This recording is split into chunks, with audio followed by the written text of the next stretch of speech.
2강입니다.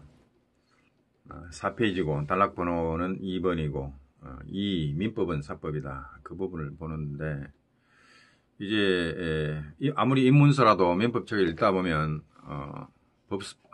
법학 서적을 읽다 보면 괄호 안으로 해가지고 법제 몇 조 이렇게 괄호치고 적어두는 경우가 많습니다. 그러한 경우에는 귀찮더라도 일일이 찾아보는 게 좋습니다. 앞으로 법률 전문가가 되겠다는 사람은, 법학 공부를 잘 해보겠다는 사람은 그렇게 해야 되고, 그야말로 상식적으로 소설책 보듯이 한번 보고 말겠다 하면 뭐 굳이 그렇게 할 이유는 없다고 생각이 듭니다. 자, 그래서 저는 법학을 장래에 열심히 공부하려고 하는데 초입에서 입문서를 본다, 이런 사람들을 대상으로 강의를 한다라고 생각을 하고, 꼼꼼히 괄호 안에 나오는 조문은 귀찮더라도 시간을 끌더라도 다 찾아볼 생각입니다. 자, 이 민법은 사법이다. 그 교재에 보면 첫째는 공법과 사법을 어떻게 구별하느냐 문제가 나오고, 그 뒤에 5페이지로 가면 이 사법의 내용이 뭐냐 이렇게 나옵니다. 첫째,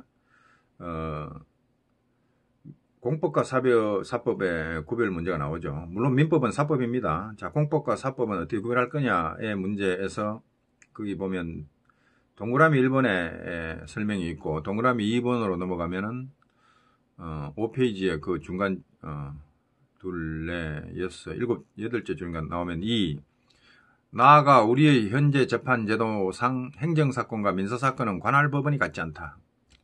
그러니까 사건을 다루는 법원이 관할이 다르답니다. 그게 공법과 사법을 가르는 이유 중에 하나고, 또 하나는 1번에 나와 있습니다. 자, 공법과 사법을 어떻게 구별할 것인가, 그 이전에 구별을 해야 되는지, 구별을 해야 되냐고요? 그거는 뭐 생각이 나름인데 구별하는 게 좋습니다. 우리나라 법이 공법과 사법으로 구별되고 있고, 법적인 원리가 서로 다르다라고 일반적으로 법학자들이 인정을 하기 때문에 공법과 사법을 구별할 필요가 있다고 생각하는 게 좋습니다. 뭐 굳이 나는 구별하기 싫어 하는 사람은 안 해도 됩니다. 그건 불편하겠죠. 다른 사람들이 다 구별하고 있는데 자기는 구별 안 하면 불편하겠죠. 불편을 감수하면 자유입니다. 그러나 일반적으로 구별하는 게 좋다고 합니다. 한번 봅시다. 첫째, 동그라미 1번, 사람의 생활관계. 생활은 굉장히 다양하게 이루어지고 넓은 영역에 걸쳐서 생활관계가 이루어집니다. 그런데 그 중에 그 생활관계 중에서 법에 의해서 규율되는 관계를 법률관계 이렇게 부르죠. 정치관계, 경제관계, 법률관계, 이것이 다 통틀어서 생활관계입니다. 살아가는 관계죠. 사람의 생활관계는 여러 가지가 있는데 예를 이제 쭉 듭니다. 범죄를 저지른 사람 처벌, 형법이 합니다. 식당 영업을 하려고 하는 사람은 저기 구청 가서 영업허가 이런 거 받아야죠. 이거 행정법이 처리합니다. 그 다음에 혹은 소득을 많이 올린 사람에게 세금을 부과하는 경우 세법이 처리합니다. 그 다음에 어떤 사람이 자신의 토지를 다른 사람에게 판다. 부동산 공중에 사무실 가서 팔면 되죠. 이거 민법 담당입니다. 그 다음에 다른 사람이 혼인을 한다. 친족법 담당입니다. 민법이죠. 유언, 유언 관련해서 뭐 상속법, 민법입니다. 혼인하는 거 친족 문제, 유언하는 거 상속 문제, 토지 사고 팔고 매매 문제, 재산을 사고 팔고, 이런 거 이게 민법 사항이죠. 자, 이들 가운데 뒤의 세 가지, 토지를 사고 팔고 혼인을 하고 유언을 하고 이런 것은 당사자들이 원하는 대로 결정할 수 있다. 범죄를 저지른 사람이 감옥에 안 가겠다고 하거나, 식당을 영업허가 내라는데 안 내고 하거나, 세금을 내라고 하는데 안 내고 탈세하거나, 이런 거 마음대로 못 한다 이거죠. 나 탈세하고 싶어. 누가 허용합니까? 웃기고 있네. 돈 내라. 추징 막 들어갑니다. 마음대로 못 합니다. 그게 이제 주로 공법적인 거죠. 마음대로 못 하는 거. 주로 그렇다는 겁니다. 그 다음에 뒤의 세 가지, 지 마음대로 할 수 있는 거, 사든지 팔든지 알아서 하고, 혼인을 이 사람하고 저 사람하고 하든지 안 하든지 자유롭고, 유언을 하든지 말든지 알아서 하고. 자, 이런 거 자신이 원하는 대로 결정할 수 있다. 뒤에 세 개다. 즉 토지를 파는 사람을 매도인 그럽니다. 사는 사람을 매수인이라 그럽니다. 그거는 매도인, 매수인은 누가 그런 이름을 마음대로 붙였냐? 예? 사람들이 그렇게 부르니까 그렇게 한다고요. 근데 최소한 법을 하는 사람은 그렇게 보는 것보다 민법의 규정을 보고, 자, 민법 제568조에 보면 매도인, 매수인 이런 용어가 나와요. 이게 물론 뭐 매도인, 매수인 말이 우리 사회에서 횡행하니까 그걸 법으로 규정했을 수도 있고, 아니면 법에 민법 이게 제568조입니다. 매매의 효력에 보면 매도인은 매수인에 대하여 매매의 목적이 된 권리를 이전하여야 하며, 자세히는 보지 맙시다. 나중에 보기로 하고. 자, 어쨌든 매도인, 매수인 이런 말이 매매의 효력이라는 규정에서 나옵니다. 여러 군데서 나옵니다. 그러니까 이제 파는 사람은 매도인, 사는 사람은 매수인. 매도인, 매수인이라고 부르는 게 법적 용어구나. 이렇게 알면 되고. 토지를 파는 경우에는 파는 사람 매도인, 사는 사람 매수인. 이거 법 규정에 있는 용어네. 있습니다. 자, 어쨌든 매도인과 매수인이 원할 때에만, 사고 싶을 때만 사고 파고 싶을 때만 팔면 돼요. 강제가 되지 않습니다. 그리고 그들이 원하는 값으로 싸게 팔겠다, 비싸게 팔겠다. 비싸게 팔면 안 팔려서 그렇지. 안 팔리면 말아. 나는 이렇게 하면 비싸게 팔 수 있어요. 끝까지 못하면 되는 겁니다. 안 팔리면 만다는데. 이 내 맘대로요. 자, 그 다음에 국가나 다른 사람은 그것에 간섭할 수 없다. 간섭하면 오지랖이죠. 간섭받을 이유가 없어요. 이런 원리를 가르쳐서 지 마음대로 한다 원리를 사적 자치라고 한다. 이 공적 관계가 아니라 공적인 자치가 아니고 이건 사적인 자치다. 사적인 원리는 자기가 알아서 스스로를 다스린다죠. 자치. 자기는 자기가 다스리면 됩니다. 이게 민법의 원리입니다. 사적 자치. 내 건 내 마음대로 해. 이게 사적 자치입니다. 공법에서는 이렇게 하면 안 되죠. 자, 이 사적 자치를 하고 뒤에서 다시 설명한다고 하니까 그때 보기로 하고, 이게 하여튼 사적 자치라는 게 있다. 민법에서는. 자, 그런데 이와 같은 사적 자치는 앞의 세 경우, 감옥에 갈래 말래 영업허가, 세금 부과, 여기에서 사적 자치가 인정이 되냐? 안 되죠. 사적 자치 하면은 아무도 세금 안 내려 누가 내면 저는 물론 좋은 분 같은 사람은 사적 자치해도 세금 일정 정도 내고 싶어요. 애국자다. 이런 사람도 있습니다만 이건 예외적이고, 세금 강제로 안 걷으면 안 냅니다. 안 냅니다. 이게 사적 자치가 아닙니다. 자, 어쨌든 이런 앞의 세 가지 경우에 감옥 갈래 말래, 세금 내라, 영업 허가 받아라 이런 거, 사적 자치가 인정이 안 되죠. 강제로 됩니다. 자, 두 그룹에 있어서 적용되는 원리가 같습니까? 다릅니까? 다릅니다. 공법 영역은 강제를 원리로 하고, 사법에서는 지 마음대로 하는 게 원리가 됩니다. 그렇다고 해서 민법에서는 다 지 마음대로냐? 그건 아니고 원칙이 그렇다는 거죠.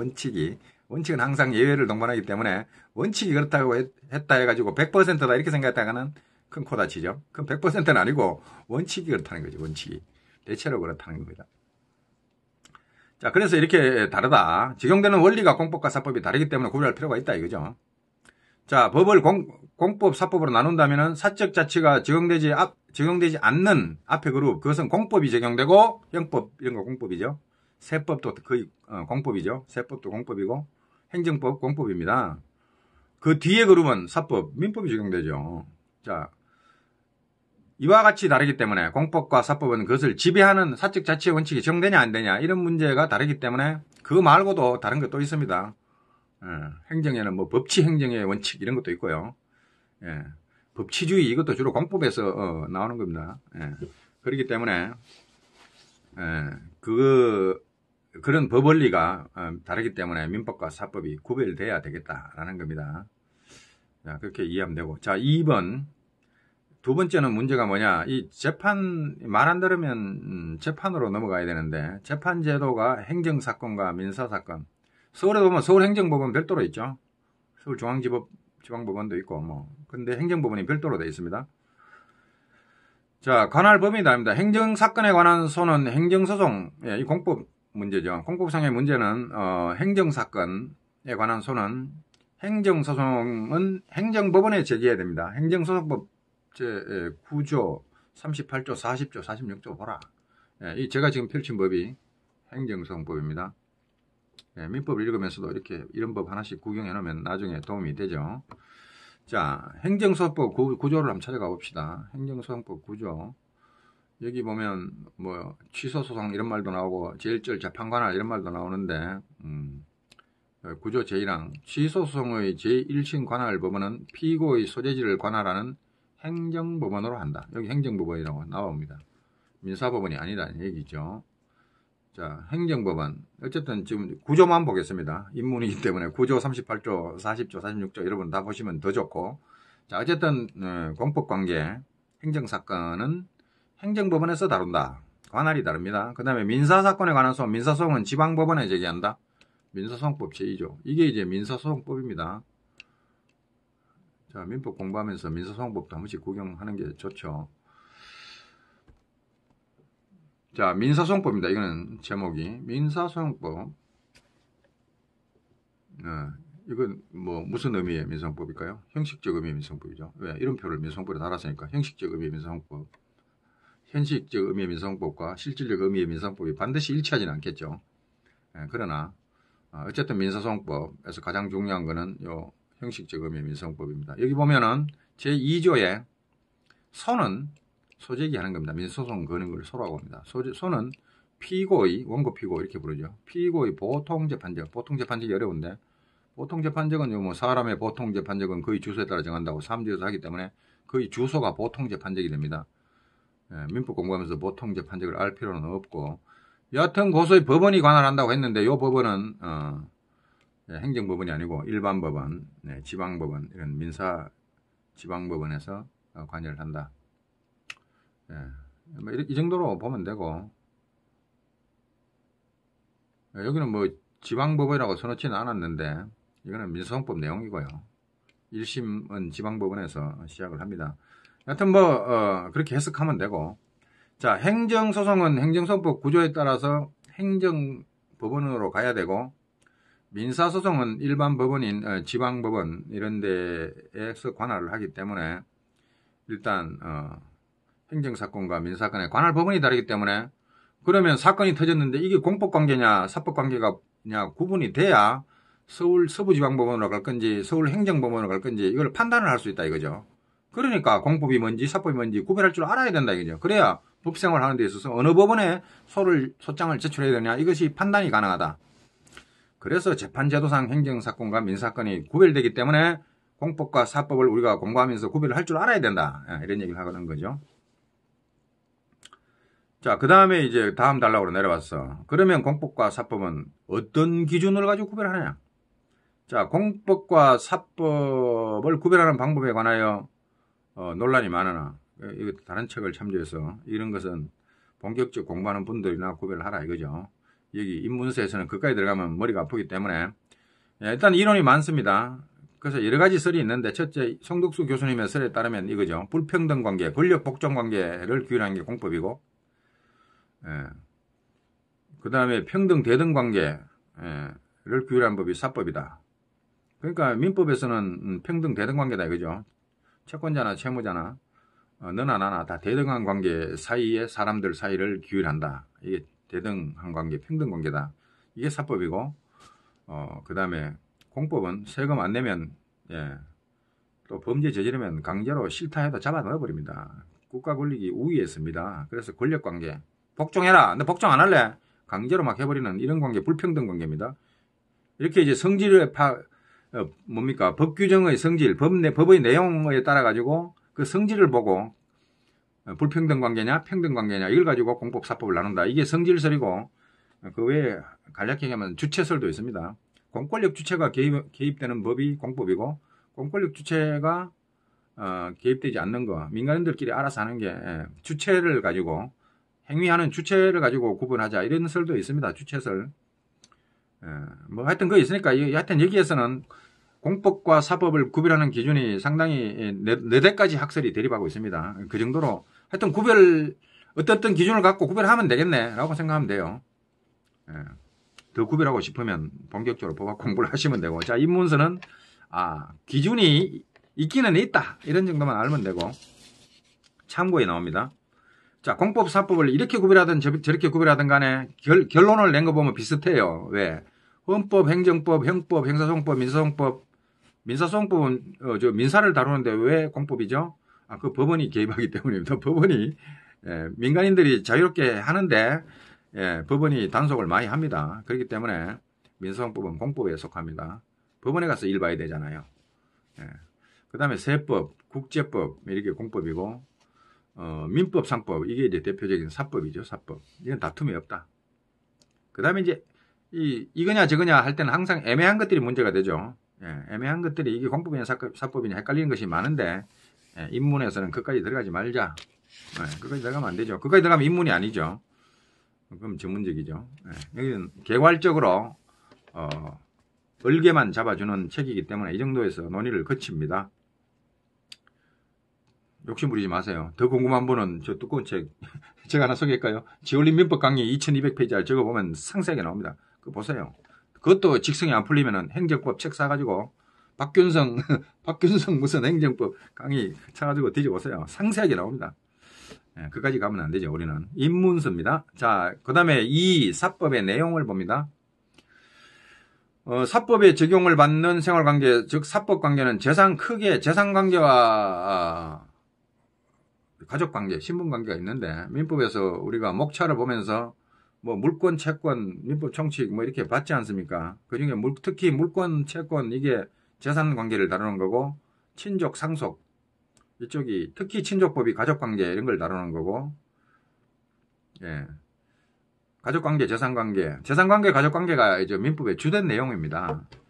이게 사법의 내용이고 그 다음에 재산관계의 전형적인 것으로 소유권, 저당권 등의 물권관계, 이 물권관계, 채권관계도 더 깊이 나중에 물권이 뭐고 채권이 뭐고 아마 뒤에 구분을 해줄 것 같은데 일단은 이름만 보고 갑니다. 일단은 이름을 보는데 소유권, 저당권 이거 초보자 중심으로 간다고 제가 생각하기 때문에 소유권을 한번 찾아보겠습니다. 자, 여기 보면요. 소유권이 왜 물권이냐? 그거 간단합니다. 민법에 제2편 물권에 제2편 물권 여기 소속되기 때문에 소유권이 물권입니다. 자, 점유권이 있고, 점유권 이런 것도 있네. 소유권, 예, 제3장. 제3장은 제2편에 제1장, 제2장, 제3장, 물권, 제3장, 소유권. 그럼 소유권이 물권이네. 금방 할 수 있죠. 소유권, 물권 관계 맞습니다. 저당권은 몇 장일까요? 2편 물권에, 이게 물권이 굉장히 많죠. 지상권, 지역권, 뭐, 전세권 많습니다. 물권이 뭔지 모르겠으면 민법 좀 펴놓고 목차만 쫙 보면은 전세권 물권이네, 유치권 물권이네, 질권 물권이네 금방 할 수 있죠. 금방 할 수 있어요. 별거 아니에요. 자, 저당권 9장 아니에요. 제2편 제9장. 제2편이 뭔데? 물권이잖아. 태국구장? 태국구장은 태권도고. 예. 민법 제 물권편의 9장은 저당권. 그럼 얘 물권이네. 저당권 물권이네요. 물권관계 맞습니다. 소유권과 저당권 등 물권관계. 저당권만 있나? 질권도 있고 뭐 여러가지 지상권도 있고. 예. 이게 물권관계고 매매 임대차는 채권관계다. 그거 어떻게 아는데? 이 법전을 보면 안다니까요. 제3편 채권 아니십니까? 제4편은 친족 나오고. 이십니까? 이십니다. 이십니다, 이거. 이십니다. 그래서 채권에 보면은, 채권법 총론이 있다 그랬고, 계약법, 채권 강론이 있다 그랬습니다. 이게 한참 넘어가야 되는데, 귀찮더라도 한번 가보죠, 뭐. 자, 계약, 여기에 보면요. 이게 채권편에 속하죠. 채권편에 계약에 보면, 매매 임대차 나와라. 예, 복잡하죠. 정려라는 것도 있고, 매매, 여기 매매 있네. 매매 이게 채권 관계 아니에요. 채권편에 있잖아. 그럼 채권이네. 뭐 채권 관계네. 채권 관계. 임대차는 어디 갔어? 임대차는 여기 뒤에 있겠죠. 사용대차 다음에 임대차. 임대차만 채권 관계냐? 사용대차도 채권 관계입니다. 채권편에 속하네. 그럼 뭐 이 채권 관계네. 쉽죠? 뭐 법정 보면 다 해결돼 보면 그거 맞네. 맞습니다. 자세히 하는 건 나중에 하고. 자. 그 외에 어떤 사람이 사망한 경우에 그의 재산이 상속인에게 승계되는 상속관계. 상속관계는 친상법이 있어가지고 신분관계 같기는 한데 이게 애매한 거예요. 사람이 죽으면은 피상속인, 상속인이 되는데 상속인은 어떤 신분관계, 친족관계가 있기 때문에 상속인이 되는 것까지는 신분적 요소고 근데 저 재산을 물려받는다는 재산법 아니냐. 예, 친족적 내용과 재산적 내용이 섞여 있습니다. 상속도 하나 구경합시다. 상속법. 예. 제5편 상속에 보면 제1장 상속, 총칙, 상속 개시의 원인. 상속은 사망으로 인하여 개시된다. 좀 간단해서 좋네. 자, 사망하면은 상속이 개시됩니다. 자, 이게 뭐가 개시되는데? 재산이 상속이 돼요. 예전에는 뭐 우리나라에서 호적제도 있을 때 호주 상속도 있었고 했는데 요즘은 재산법 상속만 인정을 합니다. 재산이 상속돼요. 상속의 효력. 상속하면 어떻게 되는데? 예, 여기 지금 민법제 1005조 이런 데 뒤져보면요. 상속인은 상속이 개시된 때로부터, 상속이 개시된 때라는 거는 이제 사망하면 상속이 개시돼요. 그때로부터 피상속인의 재산, 상속받는 사람을 상속이나 그러고 상속 당하는 사람, 죽어가지고 내 재산 네 가져가라 하는 사람이 피상속인. 피자는 민법에서 수동적인 거, 예, 당하는 거, 뭐 이런 게 피죠. 상속 당하는 사람이 피상속인입니다. 상속하는 사람은, 능동적으로 상속하는 사람은 상속인이 되죠. 자, 피상속인은 사망자입니다. 피상속인의 재산에 관한 포괄적 권리의무를 승계한다. 이거 상속이 재산하고 관계되네? 재산하고 관계되죠. 예. 자, 이 정도만 보고 교재를 갑니다. 자, 사람이 사망한 경우에 재산이 상속인에게 승계되는, 이어받는다. 승계, 바돈 타치, 이어받는 게 승계죠. 승계되는 상속관계도 재산관계에 해당한다고 할 것이다. 근데 그거 가르치고 가족관계라는 견해도 있다. 왜? 친상법이 있거든. 그래서 이거 가지고는 견해 대립이 있습니다. 잘 모를 때는 절충하면 됩니다. 신분적, 가족적 성질도 있고, 친족적 성질도 있고, 재산적 성질도 있네. 친족적 성질은, 예, 친족 간에만 상속이 인정되거든요. 그러니까 친족적 성질이 있고, 재산이 넘어간다는 점에서는 재산적 성질이 있고, 뭐 다 섞여 있네. 이렇게 두루뭉술로 넘어가면 됩니다. 그거 따져봤자, 그거 따지려고 하면은 매우 전문적이라도 힘듭니다. 그건. 자, 넘어가고, 한편, 가족관계는 약혼, 혼인, 친자, 입양, 후견, 부양 등의 관계다. 친족법에 다 나와 있는 제목들을 갖다가, 예, 친족법 조문을 한 번도 안 본 사람들은, 이야, 이거 대단하네. 이 사람 대단하다. 약혼, 혼인, 친자, 입양, 후견, 부양, 이거 가족관계인지 어떻게 알지? 어떻게 알아? 법 조문에 다 있는 거 뺏겨놓은 거죠. 그죠? 예, 뺏겨놨습니다. 조문만 열심히 보면 다 있어요. 근데 조문이 너무 많아가지고 한꺼번에 보려니까 눈에 안 돌았어. 예. 자, 한번 봅시다. 시간이 걸리더라도 한번 봅시다. 보고 갑시다. 자, 사편 친족, 뭐 총칙이라는 게 있고, 한번 봅시다. 약혼 어디 나오나? 가족 뭐 나오고. 자, 제3장 혼인에 제1절 약혼 나오잖아요. 약혼. 이건 뭔 관계? 가족 관계네. 가족 관계 맞습니다. 친족법에 나오잖아요. 그 다음에 혼인, 혼인의 성립, 뭐 혼인 또 나오잖아. 제3장 혼인하기 전에 뭔가 하는 게 약혼이고, 그 다음에 혼인의 성립, 혼인 본격적으로 하고, 혼인, 친자관계, 입양, 후견, 부양. 이혼도 나오고, 부모와 자, 친생자, 예, 이게 친자관계, 친자관계, 이것도, 뭡니까? 가족관계 맞네. 맞고, 입양, 양자 들인 게 입양입니다.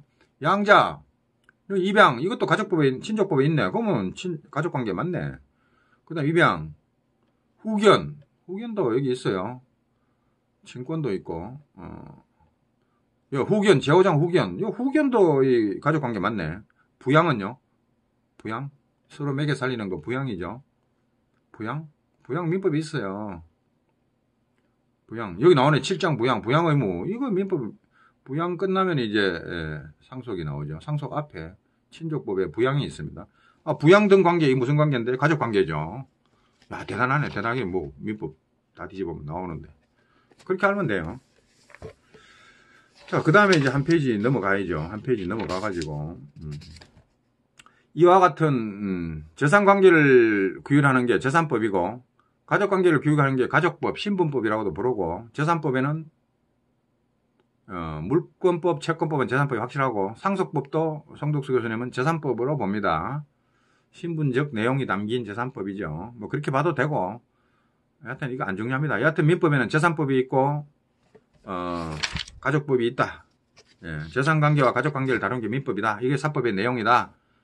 예, 이 정도만 알면 돼요. 이 정도만 알면 되고, 그 다음에 민법은 일반법이라는 나중에 다음 강의로 넘기겠습니다.